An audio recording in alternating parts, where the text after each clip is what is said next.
Price the Lord. Welcome to Bible quiz Kannada.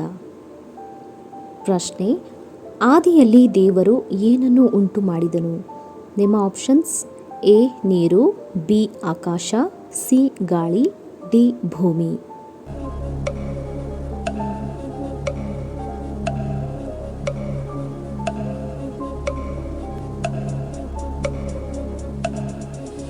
ಇದಕ್ಕೆ ಸರಿಯಾದ ಉತ್ತರ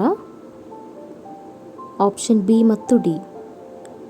ಆದಿಯಲ್ಲಿ ದೇವರು ಆಕಾಶವನ್ನು ಭೂಮಿಯನ್ನು ಉಂಟು ಮಾಡಿದನು. ಆದಿಕಾಂಡ 1:1. ಪ್ರಶ್ನೆ: ದೇವರಾತ್ಮವು ಯಾವುದರ ಮೇಲೆ ಚಲಿಸುತ್ತಿತ್ತು? ನಿಮ್ಮ ಆಪ್ಷನ್ಸ್: ಎ ಜಲ ಸಮೂಹಗಳು, ಬಿ ಬೆಟ್ಟಗಳು, ಸಿ ಮರಗಳು, ಡಿ ಮೋಡಗಳು.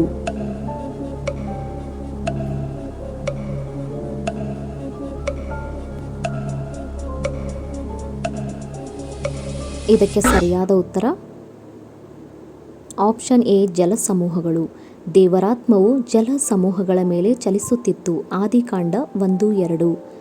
ದೇವರು ಬೀಜ ಬಿಡುವ ಕಾಯಿ ಪಲ್ಯಗಳನ್ನು ಮತ್ತು ಹಣ್ಣಿನ ಮರಗಳನ್ನು ಎಷ್ಟನೇ ದಿನ ಸೃಷ್ಟಿಸಿದನು? ನಿಮ್ಮ ಆಪ್ಷನ್ಸ್: ಎ 2ನೇ ದಿನ, ಬಿ 4ನೇ ದಿನ, ಸಿ 3ನೇ ದಿನ, ಡಿ 5ನೇ ದಿನ.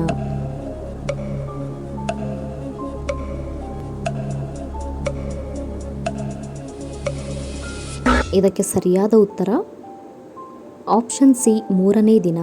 ತರುವಾಯ ದೇವರು ಭೂಮಿಯು ಹುಲ್ಲನ್ನು ಬೀಜ ಬಿಡುವ ಕಾಯಿ ಪಲ್ಯದ ಗಿಡಗಳನ್ನು ಬೆಳೆಸಲಿ ಮತ್ತು ಬೀಜವುಳ್ಳ ಹಣ್ಣಿನ ಮರಗಳನ್ನು ಅವುಗಳ ಜಾತಿಗನುಸಾರವಾಗಿ ಹುಟ್ಟಿಸಲಿ ಎಂದು ಹೇಳಿದನು. ಹಾಗೆಯೇ ಆಯಿತು. ಆದಿಕಾಂಡ 1:11. ಪ್ರಶ್ನೆ: ಎಲ್ಲ ಭೂಮಿಯ ಮೇಲೆಯೂ ದೊರೆತನ ಮಾಡುವುದಕ್ಕೆ ದೇವರು ಏನನ್ನು ಸೃಷ್ಟಿ ಮಾಡಿದನು? ನಿಮ್ಮ ಆಪ್ಷನ್ಸ್: ಎ ಬೆಳಕನ್ನು, ಬಿ ಸೂರ್ಯನನ್ನು, ಸಿ ಮನುಷ್ಯನನ್ನು, ಡಿ ಪ್ರಾಣಿಗಳನ್ನು.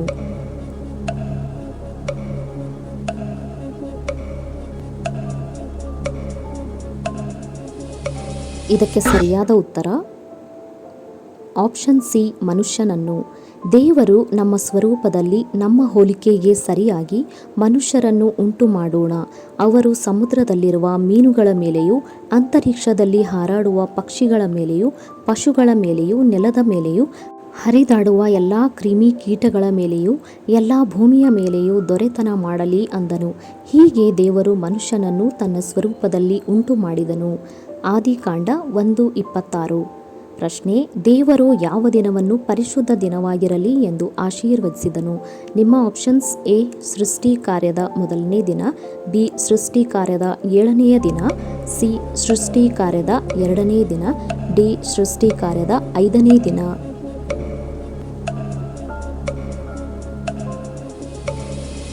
ಇದಕ್ಕೆ ಸರಿಯಾದ ಉತ್ತರ ಆಪ್ಷನ್ ಬಿ.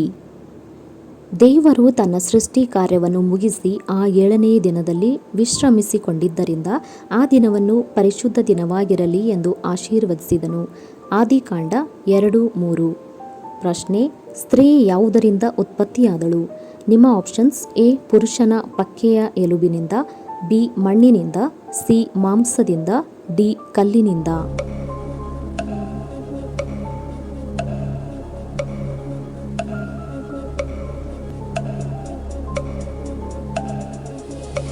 ಇದಕ್ಕೆ ಸರಿಯಾದ ಉತ್ತರ ಆಪ್ಷನ್ ಎ. ಯೆಹೋವ ದೇವರು ಆ ಮನುಷ್ಯನಿಗೆ ಗಾಢ ನಿದ್ರೆಯನ್ನು ಬರಮಾಡಿ ಅವನ ಪಕ್ಕೆಯ ಎಲುಬುಗಳಲ್ಲಿ ಒಂದನ್ನು ತೆಗೆದುಕೊಂಡು ಅದರ ಸ್ಥಳವನ್ನು ಮಾಂಸದಿಂದ ಮುಚ್ಚಿ ತಾನು ಮನುಷ್ಯನಿಂದ ತೆಗೆದಿದ್ದ ಎಲುಬನ್ನು ಸ್ತ್ರೀಯಾಗ ಮಾಡಿ ಆಕೆಯನ್ನು ಅವನ ಬಳಿಗೆ ಕರೆತಂದನು. ಆದಿಕಾಂಡ 2:21. ಪ್ರಶ್ನೆ: ದೇವರು ಮನುಷ್ಯನು ಯಾವ ಮಾಂಸವನ್ನು ತಿನ್ನಬಾರದೆಂದು ಹೇಳಿದನು? ನಿಮ್ಮ ಆಪ್ಷನ್ಸ್: ಎ ಕೋಳಿ ಮಾಂಸ, ಬಿ ರಕ್ತದಿಂದ ಕೂಡಿರುವ ಮಾಂಸ, ಸಿ ಕುರಿ ಮಾಂಸ, ಡಿ ಹಂದಿ ಮಾಂಸ.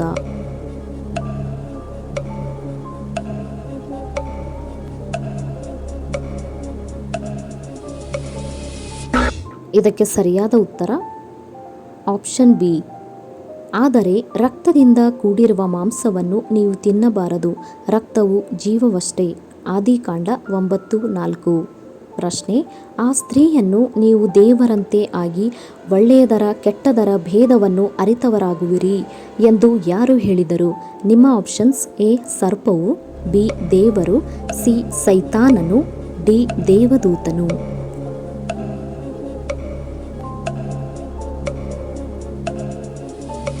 ಇದಕ್ಕೆ ಸರಿಯಾದ ಉತ್ತರ ಆಪ್ಷನ್ ಎ. ಆಗ ಸರ್ಪವು ಸ್ತ್ರೀಗೆ, ನೀವು ಹೇಗೂ ಸಾಯುವುದಿಲ್ಲ, ನೀವು ಇದರ ಹಣ್ಣನ್ನು ತಿಂದಾಗಲೇ ನಿಮ್ಮ ಕಣ್ಣುಗಳು ತೆರೆಯುವವು, ದೇವರಂತೆ ಆಗಿ ಒಳ್ಳೆಯದರ ಕೆಟ್ಟದರ ಭೇದವನ್ನು ಅರಿತವರಾಗುವಿರಿ, ಇದು ದೇವರಿಗೆ ಚೆನ್ನಾಗಿ ಗೊತ್ತುಂಟು ಅಂದಿತು. ಆದಿಕಾಂಡ 3:4. ಪ್ರಶ್ನೆ: ದೇವರು ಯಾರನ್ನು ಸರ್ವಾಂಗ ಹೋಮವಾಗಿ ಅರ್ಪಿಸಬೇಕೆಂದು ಅಬ್ರಹಾಮನಿಗೆ ಹೇಳಿದನು? ನಿಮ್ಮ ಆಪ್ಷನ್ಸ್: ಎ ಟಗರು, ಬಿ ಹೆಂಡತಿ, ಸಿ ಆಕಳು, ಡಿ ಮಗ ಇಸಾಕನು.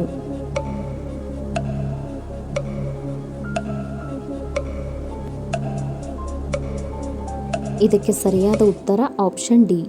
ಆಗಲಾತನು, ನಿನಗೆ ಪ್ರಿಯನಾಗಿರುವ ಒಬ್ಬನೇ ಮಗನಾದ ಇಸಾಕನನ್ನು ತೆಗೆದುಕೊಂಡು ಮೋರಿಯ ದೇಶಕ್ಕೆ ಹೋಗಿ ಅಲ್ಲಿ ಅವನನ್ನು ನಾನು ಹೇಳುವ ಒಂದು ಬೆಟ್ಟದ ಮೇಲೆ ಸರ್ವಾಂಗ ಹೋಮವಾಗಿ ಅರ್ಪಿಸಬೇಕು ಅಂದನು. ಆದಿಕಾಂಡ 22:2. ಪ್ರಶ್ನೆ: ಅಬ್ರಹಾಮನು ಯಾವ ವಯಸ್ಸಿನಲ್ಲಿ ಮೃತಪಟ್ಟನು? ನಿಮ್ಮ options: A 120, B 150, C 175, D 80.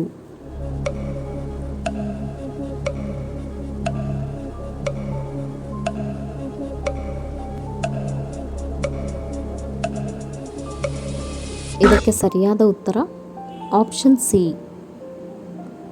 ಅಬ್ರಹಾಮನು 175 ವರ್ಷ ಬದುಕಿದನು.